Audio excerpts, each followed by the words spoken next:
Nilsestuen, Secretary of Agriculture, State of Wisconsin, comes after this count. 3, 2, 1. You'll be hearing the bellowing of cattle in the background as we come to you from the beef tent at Wisconsin Farm Technology Days in Waterloo, Wisconsin. A visit now with Rod Nilsestuen, who is Secretary of Agriculture for the state of Wisconsin. And I'd say a good opening day for this 3-day event, Rod. Gorgeous weather and a wonderful, wonderful site in one of Wisconsin's very best ag counties. This event has been attracting more people every year, it seems. Well, it has. Despite the era we're in, or the decade we're in, it continues. It's been well run and very well supported. And the thing that surprises me is there's always a list of counties and farm sites that are willing to be host to thousands and thousands of people. Coming up through Wisconsin, the corn crop in the southern part of the state is twice as tall as it is in northern Illinois. What kind of a crop year are you having here? Well, we're praying in Norwegian in southern Wisconsin. We're having a pretty decent year in southern Wisconsin, although, as is always the case, it's patchy. The northern part of the state, particularly the northwest, is very, very dry, the 5th year of drought. Let's talk about some of the things you're doing in Wisconsin. Challenge right now for the dairy industry. A big one, a historic one. A lot of farmers are losing $100 a cow a month, which is certainly unsustainable over the long pull. And they're all looking at markets and hoping that'll change. So we're under a lot of stress. We've had very good years the last few. But like the rest of the economy and the rest of the global economy, we're in a big pinch right now. Animal sighting has been one of the areas you've worked on in Wisconsin. How is it doing? We think well.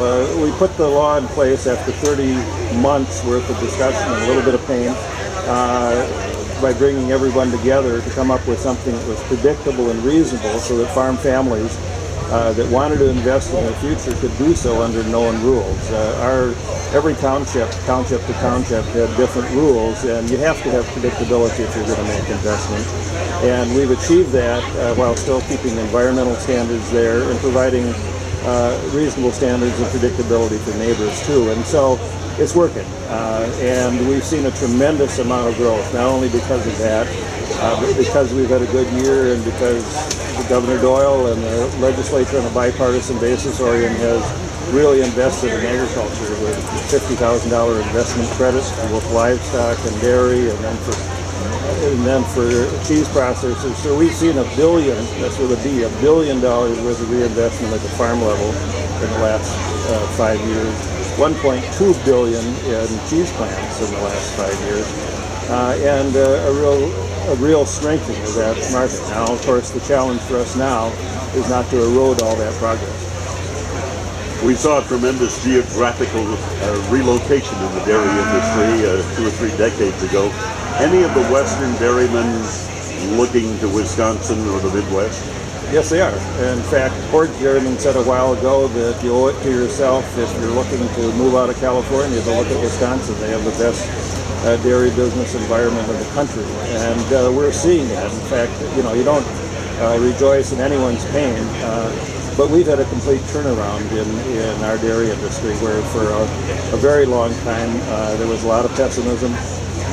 People were telling their kids, same thing you thought about, I don't know if I'm going to go into this business. That's changed, and we're seeing a lot of interest. In fact, the enrollment at the Dairy Science Department at UW has tripled in the last 2 years. And that's the best indication of change if young people are seeing a future. And so, once again, we think that's there. Farm and ag economies are always cyclical. We just hope that this one doesn't have a bottom that stays too long. Finally, Rod, we're here in the beef tent at Wisconsin Farm Technology Days. How important is the beef industry to America's dairymen? Well, it's tremendously important, both to the dairy industry and the beef producers generally. And we think that there's some good days coming. So we had the opportunity to work with other states to finally knock out something called the Interstate Meat Prohibition that meant that small locally state-inspected plants couldn't sell in interstate commerce, believe it or not, in this day and age. We have 300 small meat plants in the state, 20% of the U.S. total. And so now when USDA gets its rules written, they're going to be able to sell in interstate commerce. And so what we're doing now is putting together a meat innovation center together with our livestock and meat industry in the same way that we've done with dairy business innovation. And you heard me talk about the growth in cheese. Well, we now do 46% of all the specialty cheese in the United States is produced here. We're always ranked as the top specialty meat state in the country. There's no reason that those 300 small plants, whether it's bratwurst or cured hams or special, can't sell and get a margin there. And so we want to work with them one-on-one to be able to do that too. A visit with Rob Nilsestuen, Secretary of Agriculture, Wisconsin.